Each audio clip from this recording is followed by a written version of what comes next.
할렐루야. 여러분은 성탄절에 어떤 추억을 간직하고 있습니까? 신앙생활하면서 성탄절에 대한 아름다운 추억을 누구나 가슴에 가지고 있을 것입니다. 이번 성탄절은 어떠한 은혜가 우리에게 주어질까? 어떠한 사건이 일어날까? 어떠한 느낌을 가지게 될까? 지금 밖에는 눈발이 조금 내리는데 이번 성탄절에는 화이트 크리스마스를 기대해 봅니다. 이런 마음을 가지고 우리들은 기대감을 가지며 성탄을 기다리게 됩니다. 우리가 살고 있는 사회, 다종교 사회입니다. 다양한 종교들이 사회에 존재하고 이 다양한 종교들 가운데는 나름대로 공적인 의미를 가지고 지켜나가는 종교도 존재합니다. 이렇게 다양한 종교들이 있는데 그 가운데 기독교 신앙을 가져야 될 이유가 무엇인가? 다른 종교와 기독교 신앙의 차이가 무엇인가? 기독교 신앙이 좋은 이유, 내가 기독교 신앙을 선택한 이유가 무엇인가? 기독교 신앙과 다른 종교는 큰 차이가 있습니다. 첫째로는 다른 종교는 아래에서 위로 올라가는 것이라면 기독교 신앙은 위에서 아래로 내려온다 할 수가 있습니다. 세상의 모든 종교는 내 힘으로 내 의지로 신에게 도달하려는 종교입니다. 인간이 신을 찾는 종교입니다. 사람은 본질적으로 종교적인 본성을 가지고 있습니다. 그래서 영적인 본질을 탐구하는 본성을 우리는 가지고 있는 것입니다. 물론 사람마다 영적인 본성을 추구하는 수준이 정도의 차이가 있어요. 어떤 분은 영적인 수준이 많이 열려져 있고 어떤 분은 영적인 수준이 좀 낮게 개발되어 있고, 그러나 모든 사람은 영적인 본질을 추구하는 종교적인 본성을 가지고 있는 것입니다. 그래서 자기의 힘과 노력으로 신에게 도달하고자 하는 그런 본성을 가지고 있어요. 때로는 수행으로, 때로는 깨달음으로, 때로는 선행으로 신에게 도달하고자 하는 아래에서부터 위로 올라가는 것, 이것이 세상의 모든 종교의 모습이고 마치 높은 산에 오르는 것과도 같은 것입니다. 이렇게 자기를 수행하며 높은 산에 오르다 보면 마침내 다다르는 곳이 산 꼭대기, 사람이 오를 수 있는 가장 높은 곳이 산 꼭대기. 그러나 아무리 올라도 별까지 이르지 못하는 것이고 달에까지 이를 수 없는 것이에요. 수행과 자신의 노력으로 올라갈 수 있지만은 인간의 본질을 해결할 수가 없다는 것이에요. 또한 오르는 과정이 얼마나 힘이 들고 수고가 따릅니까? 자기의 노력으로 아래에서 위로 올라가는 것, 이 모든 것이 세상의 종교라 할 수가 있는 것이에요. 그러나 기독교는 그렇지가 않죠. 위에서 아래로 내려오신 것, 하나님이 우리를 찾아오신 것, 이것이 바로 기독교라는 것이에요. 올라가는 수고가 필요 없어요. 그래서 나에게 올라오라 그러지 않아요. 하나님이 인간이 되셔서 우리 가운데 먼저 찾아오시고 내려오신 것, 이것이 바로 기독교. 그래서 기독교와 다른 종교는 출발부터가 근본적으로 다른 것이에요. 세상의 종교는 요구하는 것이 많죠. 이것을 해라 저것을 해라. 왜냐하면 인간의 노력이 필요하기 때문에. 그러나 기독교는 그렇지가 않아요. 나의 사랑을 받아들여라. 마음의 문을 열고 우리에게 찾아오신 주님의 사랑을 내가 받아들이면 되는 거예요.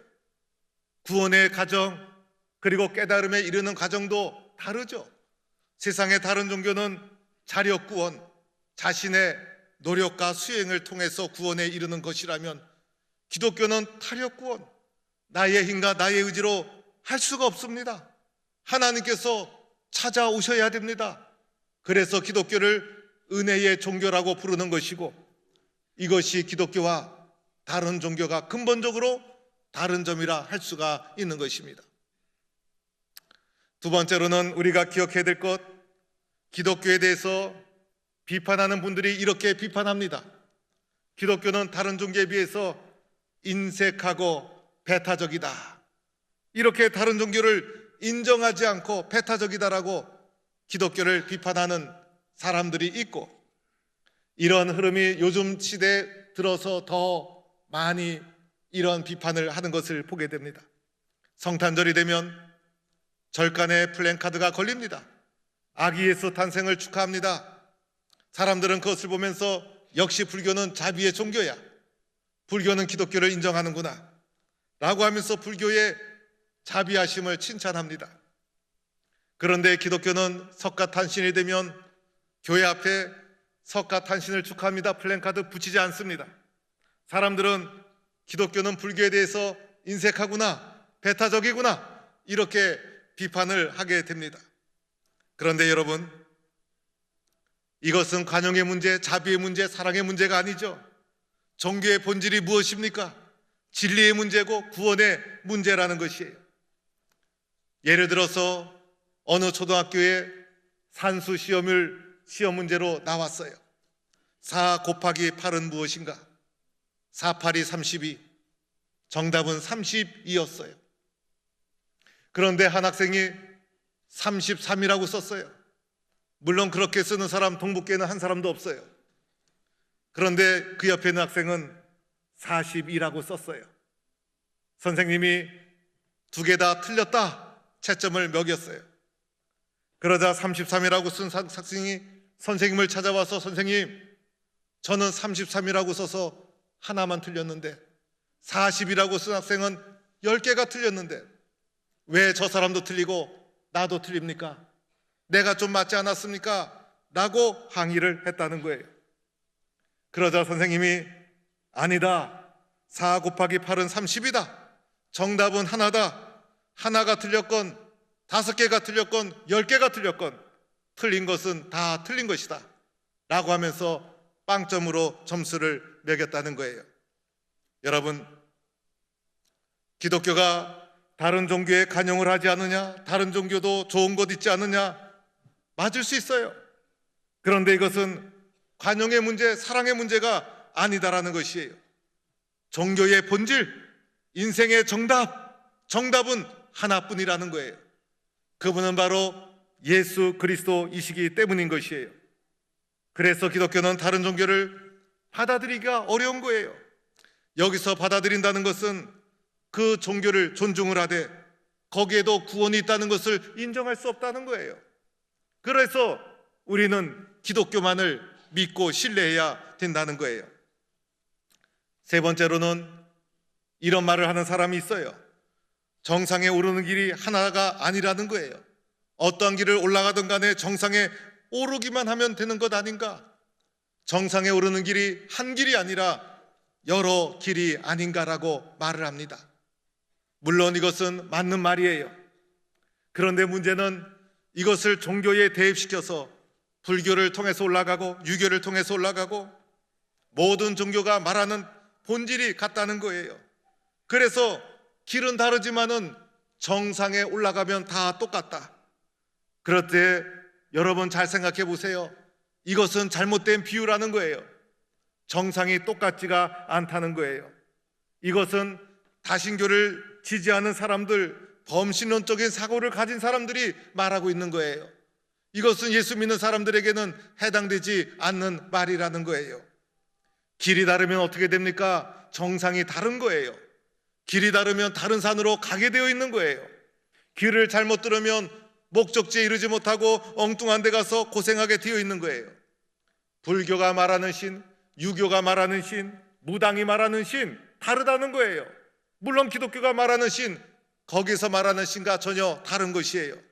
우리가 말하는 신은 성경이 말하는 신, 창조주 여호와 하나님, 그분을 믿고 있는 것이에요. 그래서 아무 길이라도 올라가면 정상이 똑같다는 말은 잘못된 말이라는 거예요. 여러분, 나폴레옹에 대한 이야기 들으셨죠? 제가 몇 번 한 적이 있죠? 나폴레옹이 알프스 산맥을 넘어서 눈보라가 휘몰아치는 그 추운 계절에, 지금도 알프스 산맥에는 사시사철 만년설이 덮여 있지 않습니까? 로마를 침략하기 위해서 대포를 이끌고 그 다음에 무기를 들고 옛날에 재래식 군대가 그 무기를 무장해서 알프스 산맥을 넘어가는 것이 얼마나 힘이 들었겠어요. 그래서 로마를 점령하기 위해서 나폴레옹이 군대를 이끌고 알프스 정상에 올라가서 좌우를 살펴보더니 한마디 했다고 하지 않습니까? 여기가 아닌가벼. 그 한마디에 모든 군사들이 다 졸도했다는 이야기가 있지 않습니까? 길인 줄 알고 열심히 올라갔는데 올라가 보니 여기가 아닌가벼 한다면 어떻게 하겠습니까? 그래서 길이라고 다 같은 길이 아니라는 것이에요. 우리는 성경이 제시한 길, 하나님이 원하시는 길, 그 길을 걸어가야 되는 것이고, 성경은 우리에게 말합니다. 내가 곧 길이요 진리요 생명이니 나로 말미암지 않고는 아버지께로 올 자가 없느니라. 예수님은 많은 길 중에 하나가 아니라는 거예요. 우리 인생의 유일한 길, 우리 인생의 하나뿐인 길. 그래서 예수님 외에는 길이 없는 거예요. 그래서 하나님을 알고 예수님을 믿고 사는 것이 얼마나 소중한 일인지, 내가 기독교 신앙을 가지고 살아가는 것이 얼마나 소중한 일인지, 예수님을 알고 기독교 신앙을 선택하고 살아가는 것이 내 인생에 얼마나 큰 기쁨이요 얼마나 큰 은혜인지 나에게 주신 하나님의 큰 축복으로 여기고 살아가는 성도가 될 수 있기를 축원합니다. 그런데 기독교의 핵심인 바로 예수님, 이 예수님이 탄생한 날이 바로 성탄절이라는 거예요. 이 성탄절이 되면 전 세계가 기뻐하게 됩니다. 그런데 어느 날 성탄절의 본질이 많이 변질이 되었어요. 특별히 상업성에 물들어 버리고 말아서 세상이 본질을 잃어버리고 타락하고 들떠있고, 그 중에서도 성탄의 주인공이 백화점이 되고 산타크로스가 되고, 이러한 시대에 우리가 살아가고 있어요. 성탄의 본질이 무엇인가? 성탄절에 우리는 무엇을 더 깊이 소중하게 생각해야 되는가? 오늘 말씀은 누가복음 2장에 아기 예수 탄생의 기쁜 소식이 들판에 있는 목자들에게 전달되는 장면이 기록되어 있어요. 당시의 목자는 가장 낮고 천한 분들이었어요. 이분들에게 성탄의 기쁜 소식이 천군 천사를 통해 제일 먼저 전파가 되는데, 천군 천사를 통해 들려진 소식은 이러한 소식이었어요. 보라, 내가 온 백성에게 미칠 큰 기쁨의 좋은 소식을 너희에게 전하노라. 오늘 다윗의 동네에 너희를 위하여 구주가 나셨으니 곧 그리스도 주시니라. 천군 천사를 통해 전달된 이 말씀 중에서 우리가 가장 주목해야 될 단어, 곧 그리스도 주시니라. 그리스도라는 단어가 여기서 사용되고 있다는 거예요. 아기 예수가 그리스도라는 고백이에요. 아기 예수가 바로 그리스도다. 그리스도라는 것은 헬라어입니다. 기름 부음을 받은 자라는 어원이 이 속에 있는 거예요. 히브리어로는 메시아고, 메시아를 직역을 하게 되면 구원자라는 뜻입니다. 전사들이 전한 소식은 바로 베들레헴에서 태어난 그 아기 예수, 마구간에 누워있는 그 연약한 아기 예수, 그분이 바로 그리스도요 메시아요 구원자가 되신다. 이 놀라운 소식을 선포하고 있다는 것입니다. 성경은 예수님을 태어날 때부터 그리스도로 증언하고 있는 거예요. 예수님만이 우리의 구원자가 되신다는 거예요. 구원자 예수님의 탄생을 알리고 있는 거예요. 마구간에서 태어난 아기 예수, 이분이 장차 십자가를 지시고 우리의 죄를로부터 우리를 구원해 주실 하나님이 우리에게 보내주신 구원자 그리스도 메시아가 되신다. 그래서 초대교회 베드로가 십자가와 부활을 체험하고 성령을 체험한 후에 예수가 그리스도이시다, 너희가 십자가에 못 박은 예수를 하나님이 주와 그리스도가 되게 하셨느니라. 베드로가 세상에 선포한 것은 다름이 아니에요. 예수가 그리스도라는 이 복음을 선포한 것이고, 사도 바울이 자신의 일생을 걸고 선포한 것이 바로 예수가 그리스도이시다, 예수가 바로 그리스도이시다, 이것을 선포한 것이에요. 우리는 이것을 믿고 그리스도인이 된 것이에요.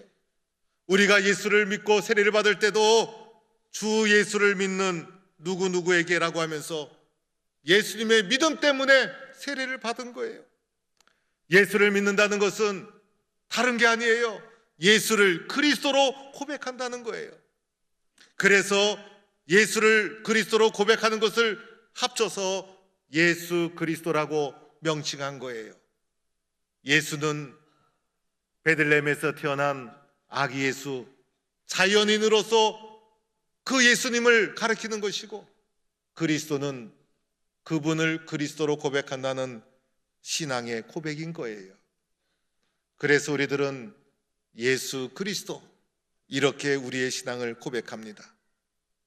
이렇게 예수를 그리스도로 고백하는 자를 가리켜 그리스도인이라 부르는 것이고, 이것을 한자어로 기독인 그리고 기독교라고 부르고 있는 것입니다. 이 속에는 예수님만이 유일한 길이요 그리스도가 되신다는 철저한 고백이 이 속에 담겨 있는 것입니다. 오늘날 우리 주변에 가짜 예수가 얼마나 많은지 몰라요. 어떤 사람은 한국에 가짜 예수가 20명이다 30명이다. 그런데 희한한 것은 그 가짜 예수를 진짜로 믿고 따르는 사람이 그렇게 많다는 거예요. 대표적으로 신천지의 이만희는 자신을 오늘의 시대적 그리스도라고 칭하면서 가짜 예수 행위를 합니다. 이 모든 것은 새빨간 거짓말이고, 우리의 그리스도가 되신 분은 오직 예수님 한 분뿐인 줄로 믿습니다. 사랑하는 성도 여러분, 성탄절의 의미가 무엇일까? 성탄절은 그리스도가 되시는 예수님이 이 땅에 탄생하신 것을 기념하고 기뻐하는 것입니다. 얼마나 놀라운 기쁨의 소식입니까? 그래서 우리의 관심과 우리의 마음이 예수님께 향해야 되는 것이고, 우리의 관심과 마음이 예수님을 보내주셔서 우리를 구원해주신 하나님의 사랑에 초점이 놓여 있어야 되는 거예요. 그리고 성탄절을 맞이해서 우리의 신앙이 오직 주님만을 바라보며 살겠습니다라는 신앙을 다시 한번 강화시키고 굳건히 하는 계기가 되어야 하는 것이에요. 사실 예수님이 태어난 날을 정확히 알 수가 없어요. 성경에 보면 예수님이 태어난 것을 확실하게 증언하고 있지만 예수님이 몇 월 며칠 태어났다는 기록이 성경에 나와 있지 않아요. 여러 정황으로 봐서 12월 어느 때인가 주님이 나신 것이 분명한데 날짜에 대해서는 성경에 대해서 정확히 언급하고 있지 않아요. 그리고 초기 기독교는 예수님의 탄생보다도 십자가와 부활의 사건에 집중하고 있었어요. 그러던 중에 이 기쁜 소식이 로마까지 전달이 되고 마침내 로마의 국교가 되게 됩니다.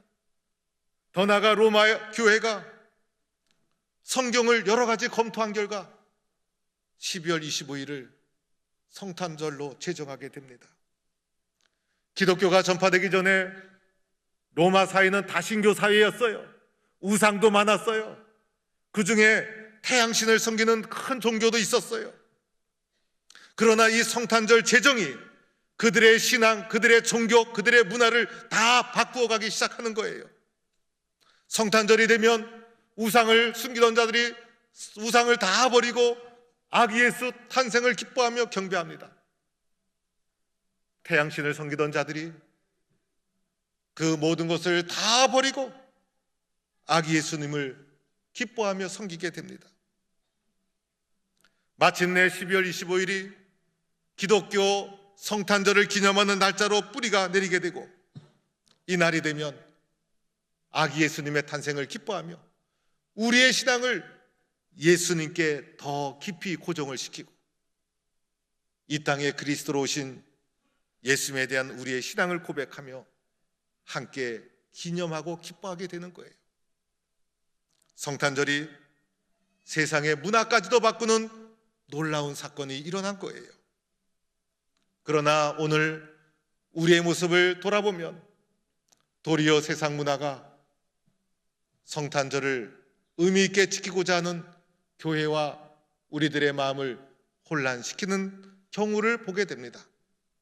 오늘 우리들은 성탄의 본질을 회복시켜서 오직 예수님에게 우리의 마음과 초점을 놓아야 합니다. 사랑하는 성도 여러분, 성탄절은 예수님의 탄생을 기뻐하며 기념하는 것, 예수님만이 유일한 그리스도가 되심을 고백하는 것이 바로 성탄절의 본질입니다. 성탄절을 기다리면서 우리의 마음속에 예수님만이 우리의 그리스도가 되십니다. 예수님에 대한 믿음을 더 단단히 굳건히 붙잡는 성도가 될 수 있기를 축원합니다. 그리고 일생 동안 주님만을 의지하며 살아갈 것을, 오직 길이요 진리요 생명 되신 주님만 바라보며 살아갈 것을 다시 한번 다짐하는 성도가 되기를 주의 이름으로 간절히 축원합니다.